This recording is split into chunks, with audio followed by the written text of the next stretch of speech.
Assalamualaikum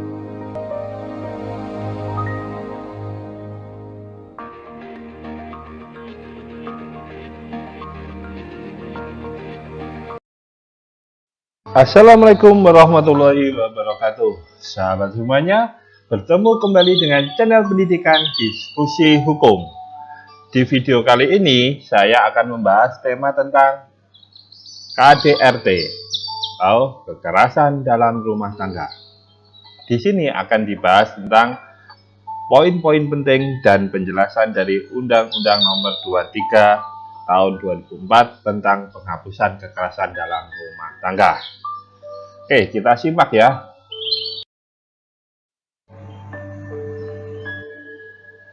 KDRT atau kekerasan rumah tangga adalah setiap perbuatan terhadap seseorang, ini yang terutama perempuan, yang berakibat timbulnya kesengsaraan atau penderitaan secara fisik, seksual, psikologis, dan atau penelantaran rumah tangga, termasuk ancaman untuk melakukan perbuatan, pemaksaan, atau perampasan kemerdekaan secara melawan hukum dalam lingkup rumah tangga. Ini adalah penjelasan di dalam Undang-Undang Nomor 23 Tahun 2004. Tapi sebelum membahas lebih lanjut ya, jangan lupa ya, subscribe.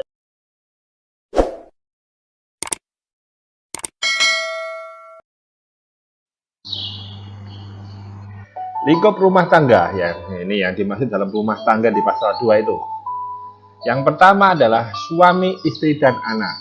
Jadi rumah tangga ini tidak hanya meliputi suami istri saja, tetapi juga di sini dalam undang-undang ini dilindungi juga terhadap anak. Yang kedua adalah orang-orang yang mempunyai hubungan keluarga dengan orang sebagai huruf A, sebagai yang mempunyai keluarga dengan suami istri tadi, karena hubungan darah, perkawinan, persusuan atau pengasuhan dan pewalian yang menetap dalam rumah tangga. Jadi di dalam suatu rumah tangga orang-orang selain suami istri yang ada hubungan darah atau perkawinan atau persusuan atau pengasuhan atau perwalian yang menetap dalam suatu rumah tangga. Dan juga di sini adalah orang yang bekerja membantu rumah tangga dan menetap dalam rumah tangga tersebut. Jadi dalam arti mungkin ini pekerja rumah tangga atau istilahnya pembantu juga dilindungi dengan menggunakan undang-undang KDRT ini ya. Baik, kita lihat bentuk kekerasan dalam rumah tangga. Yang pertama adalah kekerasan fisik, kedua kekerasan psikis, ketiga kekerasan seksual, dan yang keempat adalah penelantaran rumah tangga. Kita bahas satu persatu, yaitu dari pengertiannya ya. Kekerasan fisik adalah perbuatan yang mengakibatkan rasa sakit, jatuh sakit, atau luka berat. Sedangkan kekerasan psikis adalah perbuatan yang mengakibatkan ketakutan, hilangnya rasa percaya diri, hilangnya kemampuan untuk bertindak, rasa tidak berdaya, dan atau penderitaan psikis berat pada seseorang.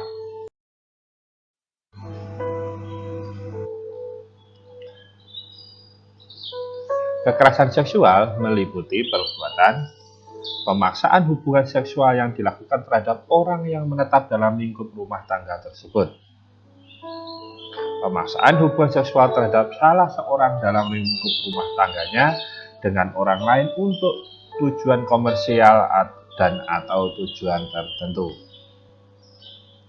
Sedangkan penelantaran rumah tangga adalah pengabaian tentang kewajiban memberikan kehidupan, perawatan, atau pemeliharaan, termasuk juga terhadap orang yang mengakibatkan ketergantungan ekonomi dengan cara membatasi dan atau melarang untuk bekerja yang layak di dalam atau di luar rumah sehingga korban berada di bawah kendali. Kita lihat apa hak-hak korban kekerasan dalam rumah tangga. Yang pertama yaitu perlindungan dari pihak keluarga, kepolisian, kejaksaan, pengadilan, advokat, lembaga sosial, atau pihak lainnya, baik sementara maupun berdasarkan penetapan perintah perlindungan dari pengadilan. Yang kedua yaitu pelayanan kesehatan sesuai dengan kebutuhan medis. Yang ketiga, penanganan secara khusus berkaitan dengan kerahasiaan korban. Keempat, pendampingan oleh pekerja sosial dan bantuan hukum pada setiap tingkat proses pemeriksaan sesuai dengan ketentuan peraturan perundang-undangan. Dan yang kelima adalah pelayanan bimbingan rohani. Itu adalah hak-hak korban KDRT. Kita bahas terkait dengan perlindungan korban KDRT. Dalam waktu 1 kali 24 jam sejak mengetahui atau menerima laporan KDRT, kepolisian wajib segera memberikan perlindungan sementara pada korban. Dan ini paling lama selama 7 hari sejak korban diterima atau ditangani. Dalam waktu 1 kali 24 jam sejak pemberian perlindungan, kepolisian wajib meminta surat penetapan perintah perlindungan dari pengadilan. Dalam memberikan perlindungan sementara, kepolisian dapat bekerja sama dengan tenaga kesehatan, pekerja sosial, relawan pendamping, dan atau pembimbing rohani untuk mendampingi korban. Tentu untuk proses perlindungan ini tentu juga ini adalah permintaan dari korban. Kepolisian wajib berikan keterangan hak korban untuk mendapat pelayanan dan pendampingan. Karena ini adalah hak, juga memberikan kewajiban kepada polisi untuk memberitahu kepada korban terkait dengan pelayanan dan pendampingan ini.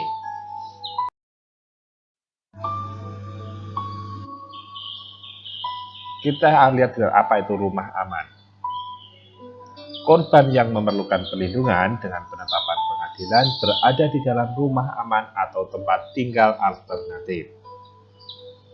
Rumah aman ini bisa milik pemerintah daerah atau masyarakat, yang mana di dalam rumah aman ini korban akan mendapatkan perlindungan hukum atau dari sisi keamanannya, ya.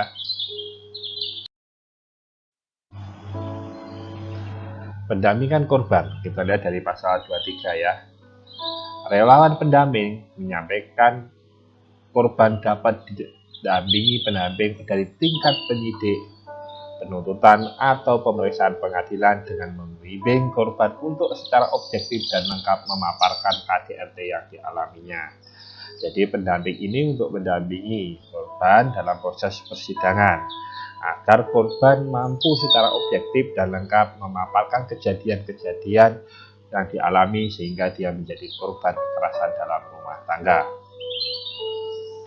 Pendamping mendengarkan secara empati segala tuturan korban sehingga korban merasa aman didampingi oleh pendamping dan memberikan dengan aktif penguatan secara psikologis fisik kepada korban. Kita lihat pendampingan korban oleh advokat. Di sini ternyata advokat juga dapat mendampingi korban kekerasan dalam rumah tangga.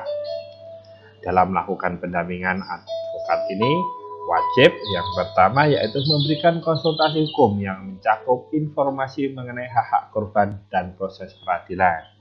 Jadi hak-hak korban itu apa saja, termasuk mendapatkan tadi ya perlindungan atau dalam rumah aman tadi, dan juga nanti menyampaikan bagaimana proses peradilan.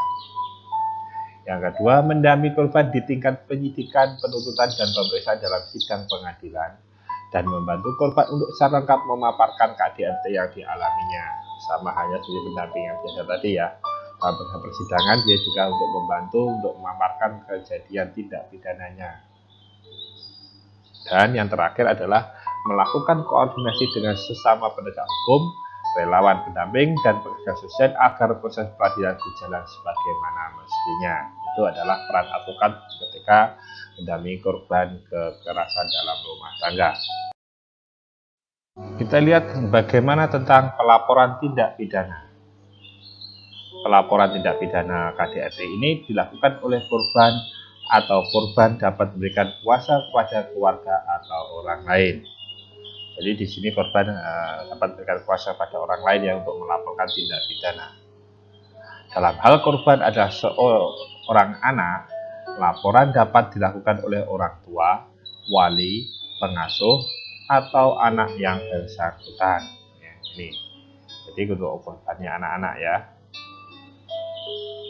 Dan kita lihat bahwa tempat melaporkan ini adalah bisa di kepolisian di tempat korban berada maupun di tempat kejadian perkaranya. Penetapan perlindungan oleh pengadilan. Ketua pengadilan dalam tenggang waktu 7 hari sejak diterimanya permohonan wajib mengeluarkan surat penetapan yang berisi perintah perlindungan bagi korban dan anggota keluarga lain, kecuali ada alasan yang patut. Permohonan untuk memberi surat perintah perlindungan dapat diajukan oleh yang pertama, korban atau keluarga korban. Yang kedua, teman korban, kepolisian, relawan pendamping, atau pembimbing rohani.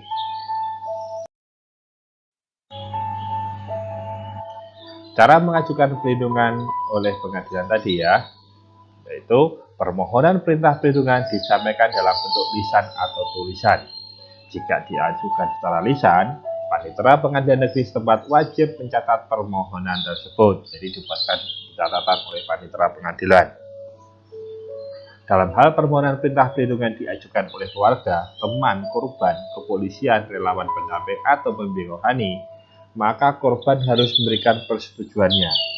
Namun dalam hal tertentu dapat diajukan tanpa persetujuan korban. Contohnya, itu korban dalam keadaan luka berat dan apa-apa dan dia tidak bisa melakukan penandatanganan atau persetujuan, maka itu bisa diajukan tanpa persetujuan korban. Jangka waktu perlindungan oleh pengadilan. Perintah perlindungan dapat diberikan dalam waktu paling lama 1 tahun. Perintah perlindungan dapat diperpanjang atas penetapan pengadilan dan permohonan perpanjangan perintah perlindungan ini diajukan 7 hari sebelum berakhir masa berlakunya.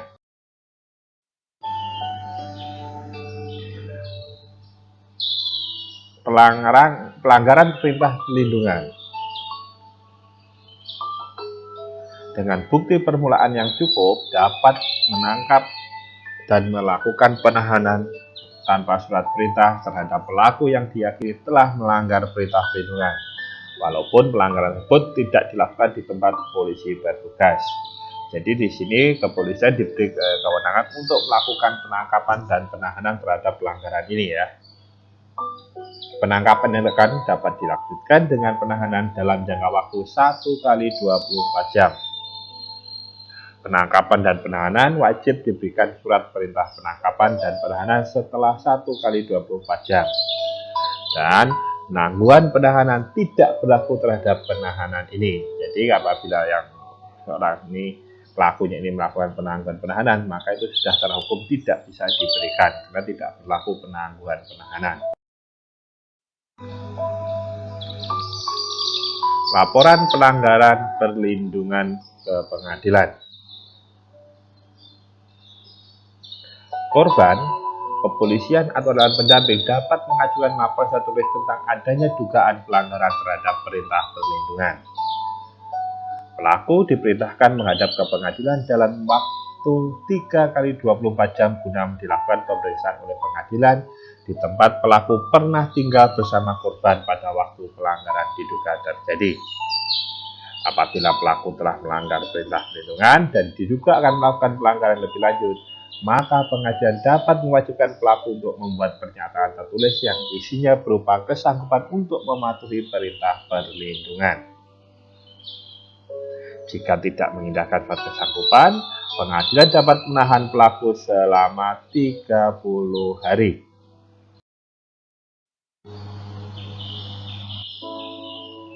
Ketentuan pidana selanjutnya ya. Ini diatur dari pasal 44 sampai dengan pasal 49. Di dalam ketentuan pidana ini ada yang merupakan kategori delik aduan. Artinya, jika tidak ada laporan dari korban, maka tidak akan diproses, yaitu jenisnya tidak pidana kekerasan fisik dan psikis yang tidak menimbulkan penyakit atau halangan untuk menjalankan pekerjaan, jabatan, atau mata pencaharian atau kegiatan sehari-hari. Ini diatur dalam pasal 44 ayat 4 dan pasal 45 ayat 2. Selanjutnya yaitu tindak pidana pemaksaan hubungan seksual yang dilakukan suami terhadap istri atau sebaliknya sebagaimana pasal 46. Ketentuan pidana kekerasan fisik dalam rumah tangga, yaitu di sini dalam pasal 44 ya. Ayat 1 yaitu kekerasan fisik dalam rumah tangga diancam dengan pidana penjara paling lama 5 tahun atau denda paling banyak 15 juta rupiah. Ayat 2, jika kekerasan fisik mengakibatkan korban mendapat jatuh sakit atau luka berat, dipidana dengan pidana penjara paling lama 10 tahun atau denda paling banyak 30 juta rupiah. Dengan ayat 3, jika mengakibatkan matinya korban, dipidana dengan pidana penjara paling lama 15 tahun atau denda paling banyak 45 juta rupiah. Dan ayat 4 adalah delik aduan, pidana paling lama adalah 4 bulan atau denda paling banyak 5 juta rupiah. Ketentuan pidana kekerasan psikis dalam pasal 45, yaitu ayat 1, kekerasan psikis dalam rumah tangga diancam dengan pidana penjara paling lama 3 tahun atau denda paling banyak 9 juta rupiah. Dan di ayat 2 adalah delik aduan, pidananya paling lama adalah 4 bulan atau denda paling banyak 3 juta rupiah. Ketentuan pidana kekerasan seksual dalam pasal 46 sampai dengan pasal 48. Pasal 46, kekerasan seksual dalam lingkup rumah tangga dipidana dengan pidana penjara paling lama 12 tahun atau denda paling banyak 36 juta rupiah. Jika dilakukan terhadap suami atau istri merupakan delik aduan. Di pasal 47, memaksa orang yang menetap dalam rumah tangga melakukan hubungan seksual sebagai maksud untuk tujuan komersial atau tujuan tertentu dipidana dengan pidana paling singkat 4 tahun dan pidana penjara selama 15 tahun paling lama ya. Dan denda paling sedikit ada 12 juta rupiah dan denda paling banyak 300 juta rupiah. Ketentuan pidana pasal 48 yaitu mengatur tentang pemberatan tindak pidana dari pasal 46 dan 47 Undang-Undang KJRT. Unsur pemberatannya adalah jika perbuatan mengakibatkan korban mendapat luka yang tidak memberi harapan akan sembuh sama sekali, atau mengalami gangguan daya pikir atau kejiwaan sekurang-kurangnya selama 4 minggu terus-menerus atau 1 tahun tidak berturut-turut. Jadi dalam jangka 1 tahun, tapi ini ada kegangguan jiwanya. Ini adalah unsur pemberatan dari pasal 46 dan 47 terkait dengan kekerasan seksual tadi. Atau gugurnya atau matinya janin dalam kandungan, atau mengakibatkan tidak berfungsinya alat reproduksi.